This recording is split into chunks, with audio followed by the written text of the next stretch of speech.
políticos. De hecho, el versículo 13 de segunda de Pedro capítulo 3 dice: pero nosotros esperamos, según sus promesas, cielos nuevos y tierra nueva. No solo un nuevo régimen mundial, sino que el mismo cielo va a ser nuevo. El nuevo régimen mundial está por venir, pero no como algunos piensan. Porque lo que este mundo llama un nuevo régimen mundial es solo una reestructuración del viejo desorden. Alguien dijo sabiamente: no se puede hacer buenos huevos revueltos con huevos podridos. El nuevo régimen mundial va a ocurrir cuando el Señor Jesucristo regrese con poder y gloria para recibir a los suyos y para juzgar a los que le rechazaron. Recuerde que segunda de Pedro habla del cristianismo auténtico, lo verdadero, no lo falsificado. Y cuando Pedro habla sobre el cristianismo auténtico, él está advirtiendo acerca de los apóstatas. En este tercer capítulo, primero tenemos un argumento contra la segunda venida del Señor Jesucristo por parte de los apóstatas. Y luego tenemos la afirmación y confirmación apostólica de la segunda venida del Señor Jesús. Esto me emociona, porque veo el caos a mi alrededor, la situación en que está el mundo de hoy, y no importa cuán mala se ponga, yo sé cómo va a acabar. Y en lugar de quejarnos, ¿en qué va a terminar todo este mundo?, los creyentes podemos decir: ¡gloria a Dios! Miren quién regresará al mundo. La piedra angular de nuestra fe es la deidad de Cristo. Y la esperanza de nuestra fe es que Jesucristo, quien vino a morir en nuestro lugar, regresará a gobernar y reinar con poder y gran gloria. Así que el mensaje de hoy tiene 2 puntos. El primer punto es la denegación escarnecedora de su venida. El segundo punto, la declaración escrita de su venida. Leamos juntos segunda de Pedro capítulo 3, empezando en el versículo 1. Dice: amados, esta es la segunda carta que os escribo, y en ambas despierto con exhortación vuestro limpio entendimiento, para que tengáis memoria de las palabras que antes han sido dichas por los santos profetas, y del mandamiento del Señor y Salvador dado por vuestros apóstoles, sabiendo primero esto, que en los postreros días vendrán burladores, andando según sus propias concupiscencias y diciendo, preste atención aquí, diciendo: ¿dónde está la promesa de su advenimiento? Porque desde el día en que los padres durmieron, todas las cosas permanecen así como desde el principio de la creación. Y Pedro dice: estos ignoran voluntariamente que en el tiempo antiguo fueron hechos por la palabra de Dios los cielos y también la tierra, que proviene del agua y por el agua subsiste, por lo cual el mundo de entonces pereció anegado en agua. Lo que tenemos aquí son 3 reacciones apóstatas a la segunda venida de Jesucristo. La primera reacción es una reacción emocional. La segunda reacción es una reacción intelectual. Y la tercera reacción es una reacción voluntaria. Es decir, las emociones, la mente y la voluntad se rebelan contra la segunda venida del Señor Jesucristo. Satanás odia la idea de la segunda venida de Jesucristo porque cuando ocurra, él será sentenciado. El reino del terror de Satanás se vendrá abajo. Será cuando los santos seremos honrados, glorificados y bendecidos. Por ello, el diablo ha apuntado toda la artillería del infierno contra la idea de la segunda venida del Señor. El primer punto es la denegación escarnecedora o burla de su venida. La primera reacción es una reacción emocional.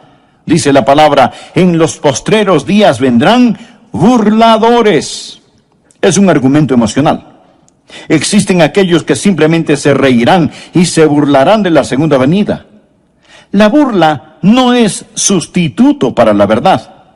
Pero cuando un hombre está perdiendo un argumento, muchas veces opta por utilizar la burla, la ridiculización y el sarcasmo.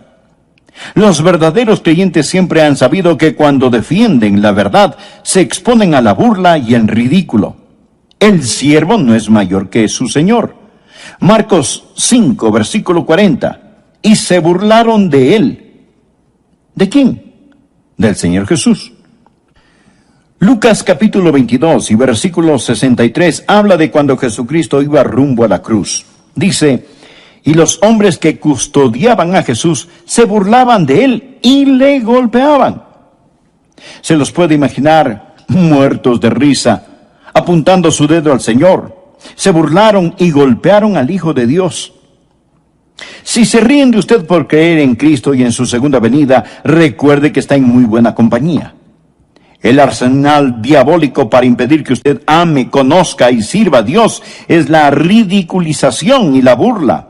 En los postreros días vendrán burladores andando según sus propias concupiscencias. ¿Por qué se ponen tan emocionales estas personas acerca de la segunda venida de Jesucristo? ¿Por qué la odian? Porque viven en pecado. Ellos están viviendo en pecado. Muéstreme un burlador y le mostraré un pecador. Los burladores van tras sus propias lujurias, deseos. Muéstreme un hombre que ridiculiza la segunda venida de Jesucristo, el juicio, y yo le mostraré un hombre que tiene las iniciales del diablo talladas sobre su corazón. Muéstreme una mujer que se burla de las cosas santas, y le mostraré a una mujer cubierta con las asquerosas huellas digitales del pecado. En los postreros días vendrán burladores andando según sus propias concupiscencias. Esta es la reacción emocional contra el Señor Jesucristo. Pero la Biblia enseña en Proverbios que Dios también se va a reír. Proverbios 1, empezando en el versículo 24, dice: por cuanto llamé, Dios le está hablando a usted ahora. Por cuanto llamé y no quisisteis oír, extendí mi mano, y no hubo quien atendiese, sino que desechasteis todo consejo mío, y mi reprensión no quisisteis. Ahora escuche: también yo me reiré en vuestra calamidad, y me burlaré cuando os viniere lo que teméis. Cuando viniere como una destrucción lo que teméis, y vuestra calamidad llegare como un torbellino, cuando sobre vosotros viniere tribulación y angustia. Lo que Dios está diciendo es que usted puede irse riendo al infierno, pero no podrá salir de él. Dios está diciendo, como decimos hoy, el que ríe al último, ríe mejor. Los apóstatas no solo están satisfechos con rechazar las cosas santas, sino que tienen un enorme deseo diabólico de ridiculizar las cosas santas. Había un emperador romano cuyo nombre era Juliano. Cuando él era un joven, profesó conocer al Señor Jesucristo y ser un creyente, pero nunca se convirtió verdaderamente. Llegó a ser un apóstata y persiguió a los creyentes con todo su poder, ridiculizando la fe cristiana. Juliano, el apóstata, tenía un amigo de la niñez cuyo nombre era Agatón. Ellos crecieron juntos. Después de muchos años se encontraron. Agatón era un creyente que servía fielmente al Señor día tras día. Cuando Juliano el emperador se encontró con Agatón, le dijo: Agatón, ¿cómo le va a tu amigo el carpintero de Nazaret? Tiene suficiente trabajo. Le están saliendo algunos trabajitos como carpintero. Y Agatón muy serenamente le respondió: oh sí, Juliano, él tiene mucho que hacer. De hecho, él está muy ocupado haciendo un ataúd para tu imperio. Él era un profeta, porque en 2 años Juliano murió en una batalla y su imperio comenzó a desmantelarse. La historia nos dice que cuando Juliano el apóstata estaba tendido en el campo de batalla, se metió la mano en su herida mortal y tomó un puñado de sangre y la lanzó a los cielos y exclamó: has vencido, oh Galileo. Los burladores aman su pecado y argumentan contra el juicio y la segunda venida de Jesucristo. Es una reacción emocional. Pero existe la segunda reacción, la reacción intelectual. Por favor, leamos el versículo 4. Dice: los burladores andando según sus propias concupiscencias y diciendo: ¿dónde está la promesa de su advenimiento? Porque desde el día en que los padres durmieron, ahora escuche, todas las cosas permanecen así como desde el principio de la creación. Lo que ellos están diciendo es que si Jesucristo regresa en poder y gloria, si fuera a haber un nuevo cielo y una nueva tierra, Lo que eso significaría es que habría una interrupción en el reino de las leyes naturales. Ellos dicen: nosotros, los eruditos, los intelectuales, hemos encontrado que desde la creación no ha habido cosa semejante, y no hay ninguna razón para creer que Jesucristo va a venir, ni para creer que habrá un nuevo planeta Tierra. Esto, amigos, es puro materialismo. Todo continúa igual. Ven la creación desde un punto de vista científico. Es una apelación a la inteligencia, y aquí está el argumento: nunca nada cataclísmico ha ocurrido, y no hay ninguna razón para creer que algo cataclísmico sucederá. Porque desde el día en que los padres durmieron, todas las cosas permanecen así como desde el principio de la creación. Ellos dicen: escuche, mi bisabuelo esperaba la segunda venida de Jesucristo. Así que no se preocupen, todo continuará igual, no pasará nada. Imagínense a un niño en el tiempo de Noé. Él llega todo preocupado y le dice a su papá: papi, escuché a un hombre llamado Noé. Dice que Dios va a destruir el mundo con un diluvio y está construyendo un gran barco. Él lo llama el arca. Dice que si creemos en su Dios, nos podemos salvar y entrar en el arca cuando venga el diluvio. Y el papá, riéndose, le contesta: hijo, recuerdo que cuando yo era niño, ese viejo loco de Noé estaba construyendo esa arca y me contó la misma historia.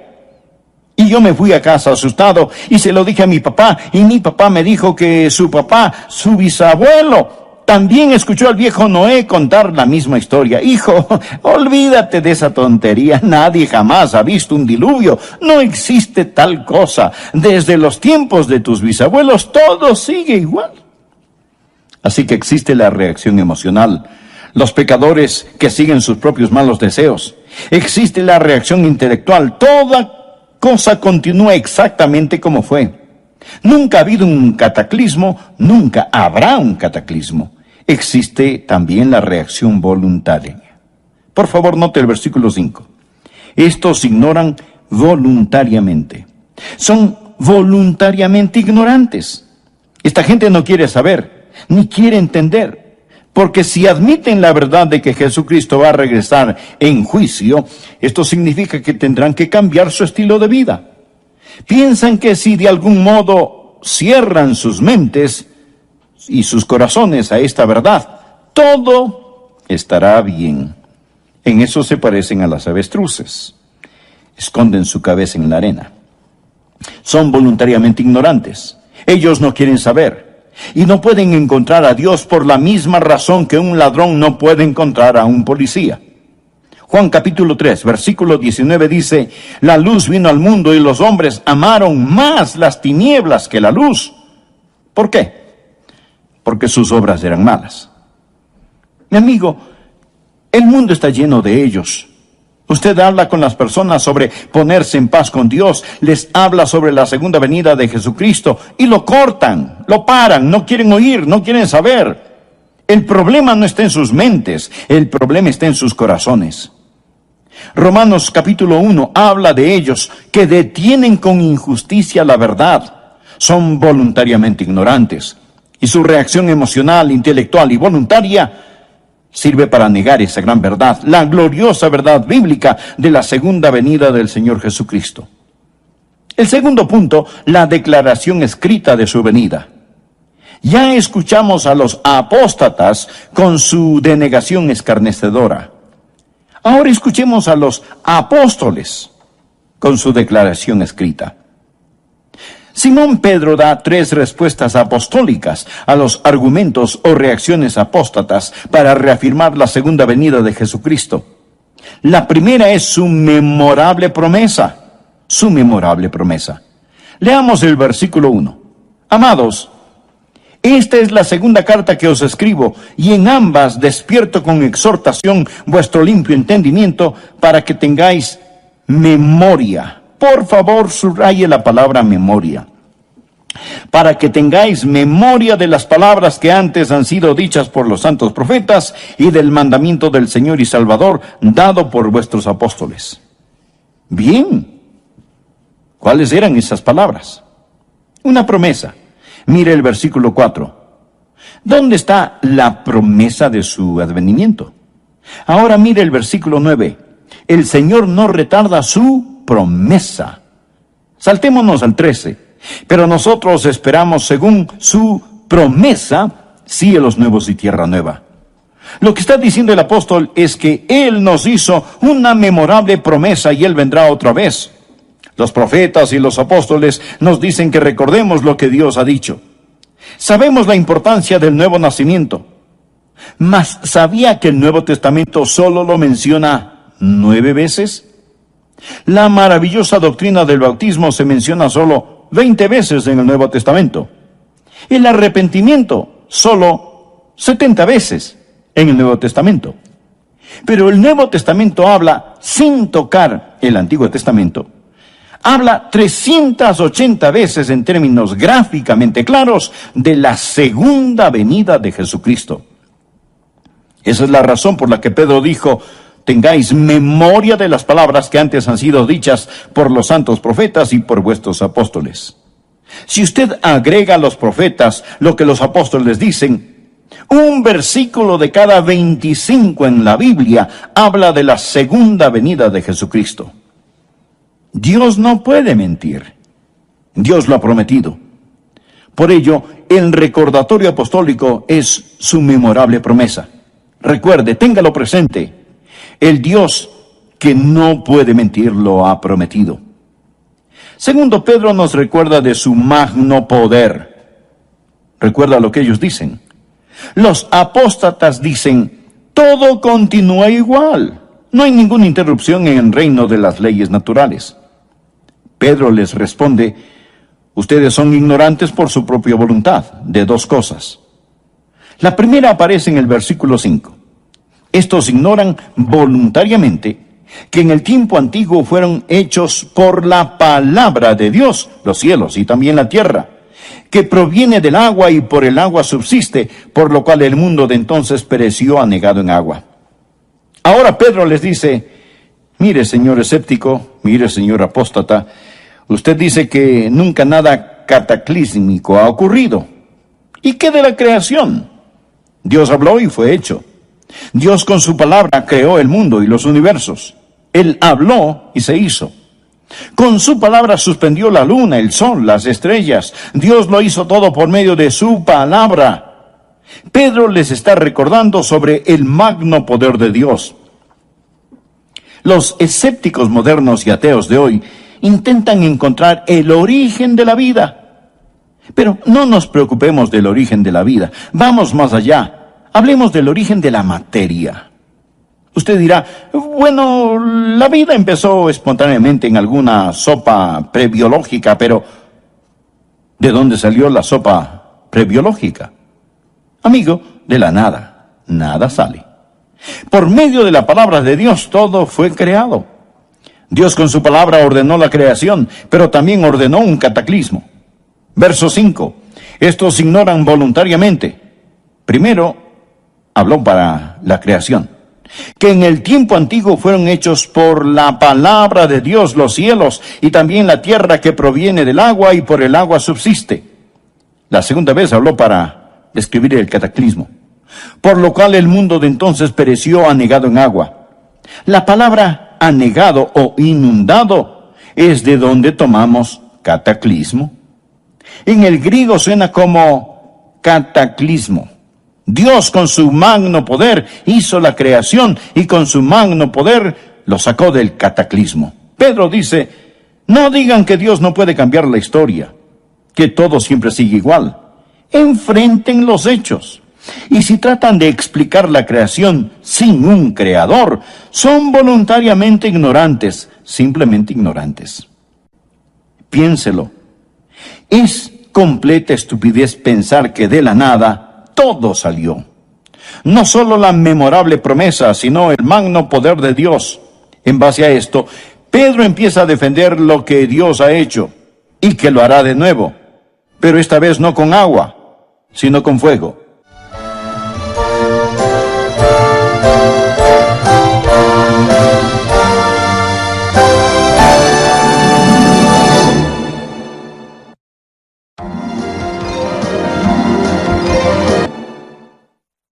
En este tercer capítulo, primero tenemos un argumento contra la segunda venida del Señor Jesucristo por parte de los apóstatas.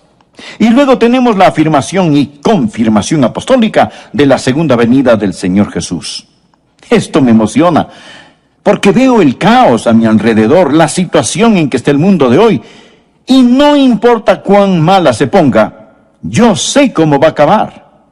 Y en lugar de quejarnos, ¿en qué va a terminar todo este mundo?, los creyentes podemos decir, ¡gloria a Dios! Miren quién regresará al mundo. La piedra angular de nuestra fe es la deidad de Cristo. Y la esperanza de nuestra fe es que Jesucristo, quien vino a morir en nuestro lugar, regresará a gobernar y reinar con poder y gran gloria. Así que el mensaje de hoy tiene 2 puntos. El primer punto es la denegación escarnecedora de su venida. El segundo punto, la declaración escrita de su venida. Leamos juntos 2 de Pedro capítulo 3, empezando en el versículo 1. Dice, amados, esta es la segunda carta que os escribo, y en ambas despierto con exhortación vuestro limpio entendimiento, para que tengáis memoria de las palabras que antes han sido dichas por los santos profetas, y del mandamiento del Señor y Salvador dado por vuestros apóstoles, sabiendo primero esto, que en los postreros días vendrán burladores, andando según sus propias concupiscencias y diciendo, preste atención aquí, diciendo, ¿dónde está la promesa de su advenimiento? Porque desde el día en que los padres durmieron, todas las cosas permanecen así como desde el principio de la creación. Y Pedro dice, estos ignoran voluntariamente que en el tiempo antiguo fueron hechos por la palabra de Dios los cielos y también la tierra, que proviene del agua y por el agua subsiste, por lo cual el mundo de entonces pereció anegado en agua. Por favor, note el versículo 5. Estos ignoran voluntariamente. Son voluntariamente ignorantes. Esta gente no quiere saber, ni quiere entender, porque si admiten la verdad de que Jesucristo va a regresar en juicio, esto significa que tendrán que cambiar su estilo de vida. Piensan que si de algún modo cierran sus mentes y sus corazones a esta verdad, todo estará bien. En eso se parecen a las avestruces. Esconden su cabeza en la arena. Son voluntariamente ignorantes. Ellos no quieren saber. Y no pueden encontrar a Dios por la misma razón que un ladrón no puede encontrar a un policía. Juan capítulo 3, versículo 19 dice, la luz vino al mundo y los hombres amaron más las tinieblas que la luz. ¿Por qué? Porque sus obras eran malas. Mi amigo, el mundo está lleno de ellos. Usted habla con las personas sobre ponerse en paz con Dios, les habla sobre la segunda venida de Jesucristo y lo cortan, lo paran, no quieren oír, no quieren saber. El problema no está en sus mentes, el problema está en sus corazones. Romanos capítulo 1 habla de ellos que detienen con injusticia la verdad, son voluntariamente ignorantes. Y su reacción emocional, intelectual y voluntaria sirve para negar esa gran verdad, la gloriosa verdad bíblica de la segunda venida del Señor Jesucristo. El segundo punto, la declaración escrita de su venida. Ya escuchamos a los apóstatas con su denegación escarnecedora. Ahora escuchemos a los apóstoles con su declaración escrita. Simón Pedro da 3 respuestas apostólicas a los argumentos o reacciones apóstatas para reafirmar la segunda venida de Jesucristo. La primera es su memorable promesa. Su memorable promesa. Leamos el versículo 1. Amados, esta es la segunda carta que os escribo, y en ambas despierto con exhortación vuestro limpio entendimiento para que tengáis memoria. Por favor, subraye la palabra memoria. Para que tengáis memoria de las palabras que antes han sido dichas por los santos profetas y del mandamiento del Señor y Salvador dado por vuestros apóstoles. Bien, ¿cuáles eran esas palabras? Una promesa. Mire el versículo 4. ¿Dónde está la promesa de su advenimiento? Ahora mire el versículo 9. El Señor no retarda su promesa. Saltémonos al 13. Pero nosotros esperamos según su promesa cielos nuevos y tierra nueva. Lo que está diciendo el apóstol es que Él nos hizo una memorable promesa y Él vendrá otra vez. Los profetas y los apóstoles nos dicen que recordemos lo que Dios ha dicho. Sabemos la importancia del nuevo nacimiento. Mas, ¿sabía que el Nuevo Testamento solo lo menciona 9 veces? La maravillosa doctrina del bautismo se menciona solo 20 veces en el Nuevo Testamento. El arrepentimiento solo 70 veces en el Nuevo Testamento. Pero el Nuevo Testamento habla, sin tocar el Antiguo Testamento, habla 380 veces en términos gráficamente claros de la segunda venida de Jesucristo. Esa es la razón por la que Pedro dijo: tengáis memoria de las palabras que antes han sido dichas por los santos profetas y por vuestros apóstoles. Si usted agrega a los profetas lo que los apóstoles dicen, un versículo de cada 25 en la Biblia habla de la segunda venida de Jesucristo. Dios no puede mentir. Dios lo ha prometido. Por ello, el recordatorio apostólico es su memorable promesa. Recuerde, téngalo presente. El Dios que no puede mentir lo ha prometido.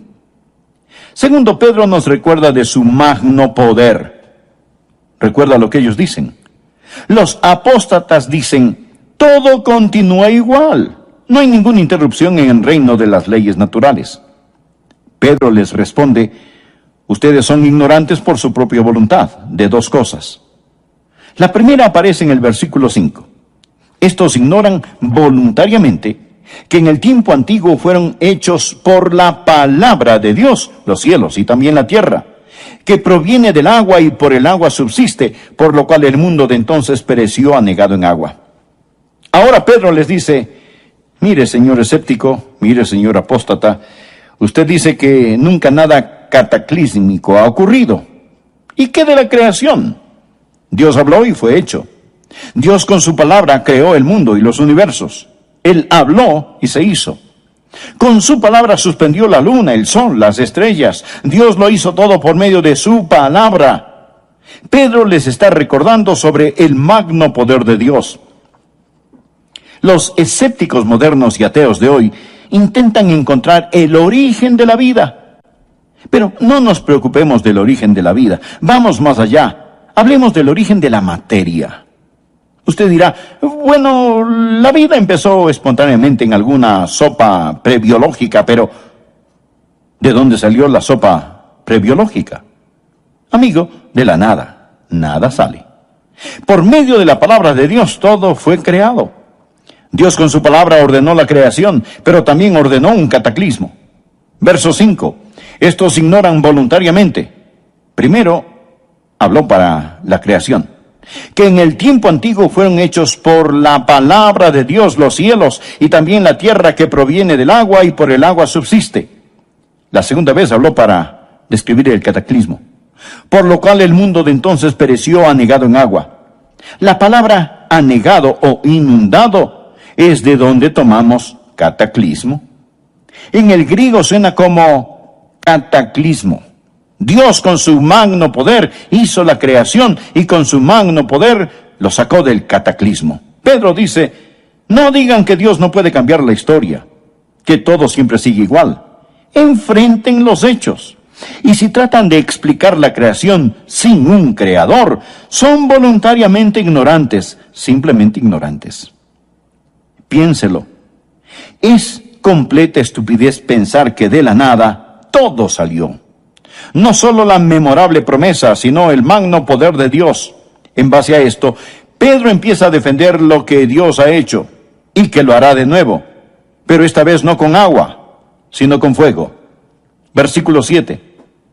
Pero los cielos y la tierra que existen ahora están reservados por la misma palabra, o sea, la misma palabra con que los creó, guardados para el fuego en el día del juicio y de la perdición de los hombres impíos.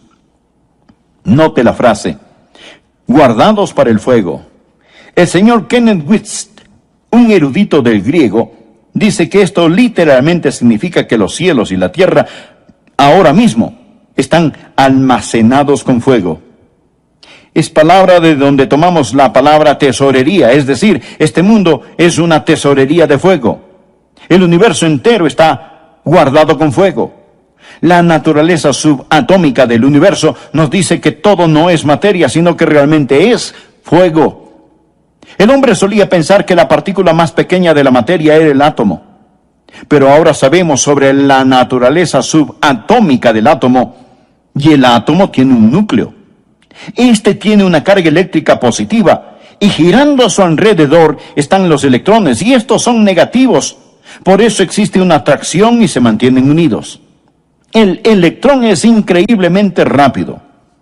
Escuche, algo asombroso sobre los electrones del átomo es que giran alrededor del núcleo billones de veces cada millonésima de segundo.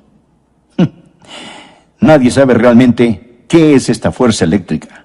La podemos describir, pero no sabemos lo que es. Einstein dijo antes de morir que esperaba descubrir lo que es la electricidad, pero nunca lo hizo. Podemos poner esta cosa de algún modo en proporciones matemáticas, pero los científicos no saben cuál es la fuerza que los une. Dije que el núcleo tiene una carga eléctrica positiva y girando a su alrededor están los electrones que son negativos. Por eso existe una atracción y se mantienen unidos. Pero también tienen neutrones y protones. Los neutrones son neutros y los protones son positivos. No existe atracción, mas estos no se caen. ¿Qué causa que todos se mantengan unidos?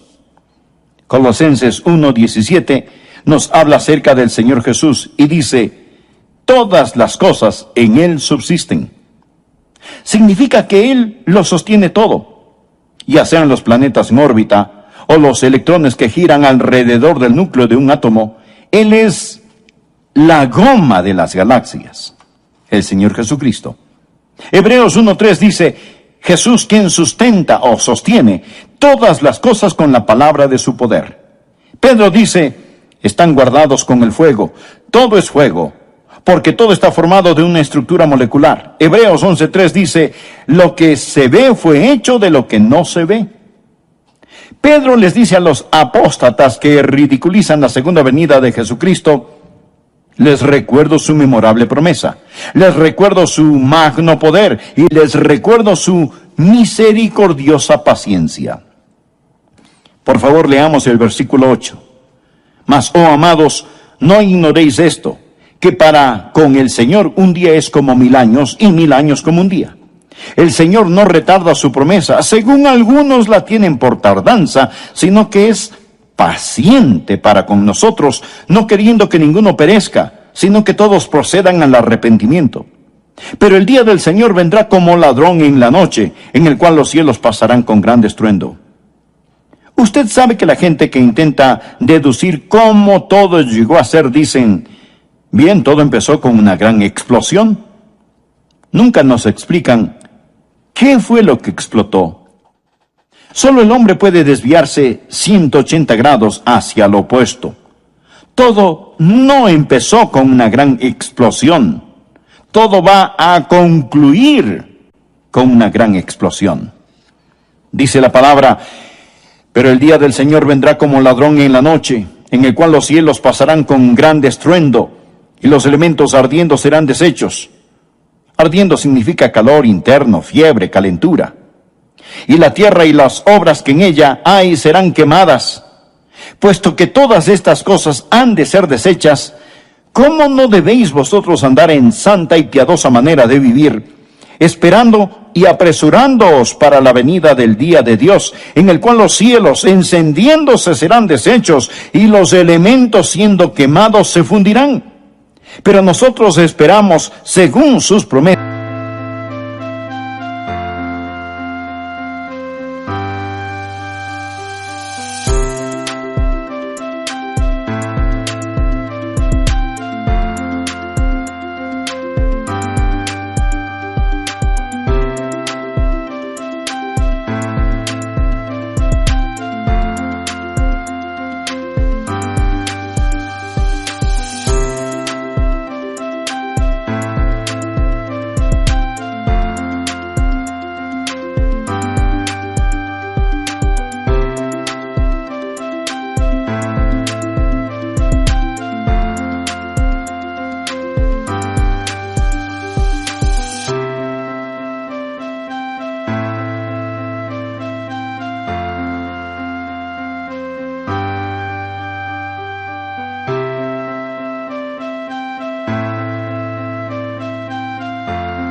promesas, cielos nuevos y tierra nueva, en los cuales mora la justicia. Por lo cual, oh amados, estando en espera de estas cosas, procurad con diligencia ser hallados por Él sin mancha e irreprensibles, en paz. Amigo, presta atención al versículo 15. Y tened entendido que la paciencia de nuestro Señor es para salvación. La paciencia de Dios es para salvación. ¿Y qué significa? Mi estimado amigo, significa que Dios no quiere que usted muera y vaya al infierno. Eso es lo que significa. Si Jesucristo hubiera regresado ayer y usted no es salvo, su destino estaría irrevocablemente establecido. El Señor mantiene la puerta de la misericordia abierta para usted. Dios es un Dios de misericordia. Y Pedro les contesta a los apóstatas estas tres cosas. Existe una memorable promesa, existe el magno poder de Dios y existe la misericordia y la paciencia de Dios. Versículo 9. El Señor no queriendo que ninguno perezca, sino que todos procedan al arrepentimiento. Dios está esperando que usted acepte su salvación. Y usted dirá, bueno, si Dios es tan misericordioso, yo no tengo de qué preocuparme. No, mi estimado amigo, mire el versículo 10. Pero el día del Señor vendrá. Verá, ambas, la ira y la misericordia, son atributos de Dios. Si usted dice que Dios es todo ira y no misericordia, eso es solo parte de la verdad. Y si dice que Dios es todo misericordia y no ira, eso es solo parte de la verdad. Cuando usted toma solo parte de la verdad y la convierte en toda la verdad, se vuelve una falsedad. Existe la misericordia de Dios y la ira de Dios. Dios no quiere que ninguno perezca, pero la ira, el día del Señor, vendrá. Alguien sabiamente dijo, ahora mismo las tempestuosas aguas de la ira de Dios golpean furiosamente la represa de su misericordia. La misericordia debe dar paso a la ira porque el día del Señor vendrá. Yo no sé cuándo la última alma que completará la esposa se convertirá. Quizás sea usted, amigo, y la esposa estará completa. Entonces sonará la trompeta. Los muertos en Cristo resucitarán primero y los que estemos vivos seremos arrebatados y cambiados así en un abrir y cerrar de ojos para encontrarnos en el aire con el Señor. Pero no sé cuándo será, mas Él está por venir. Amigo, si Jesucristo fuera a venir ahora mismo, ¿qué pasaría con usted? Verá, Él dijo, pero el día del Señor vendrá. ¿Cómo? Mírelo, como un ladrón en la noche, de repente, inesperadamente, cataclísmicamente. Jesús dijo en Lucas 13:3, no, antes si no os arrepentís, todos pereceréis igualmente. Pero el Señor no quiere que ninguno perezca, sino que todos procedan al arrepentimiento. Amigo, Él está por venir, en llamas de fuego para castigar a los que no conocen a Dios, ni obedecen el Evangelio de nuestro Señor y Salvador Jesucristo. ¿Que cómo lo sé? Pues por su memorable promesa. Y aún no ha venido por su misericordiosa paciencia. Jesús no quiere que usted muera y vaya al infierno. De verdad, Él no lo quiere. La Biblia dice, porque de tal manera amó Dios al mundo que ha dado a su Hijo unigénito, para que todo aquel que en Él cree no se pierda, mas tenga vida eterna. Por consiguiente, ¿qué tiene que hacer usted para no perecer? Pues arrepentirse. ¿Cuál es el arrepentimiento?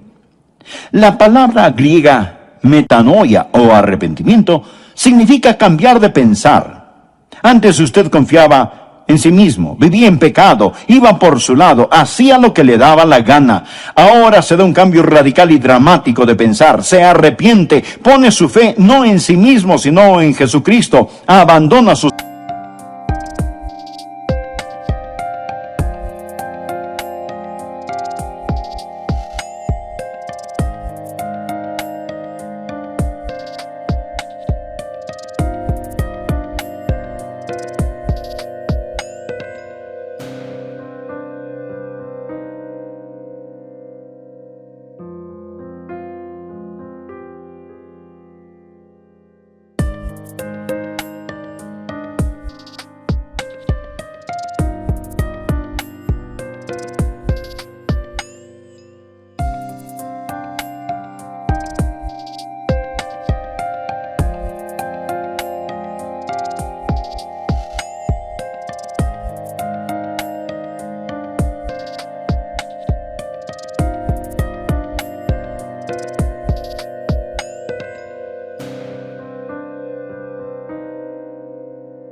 pecados, abandona sus viejos caminos.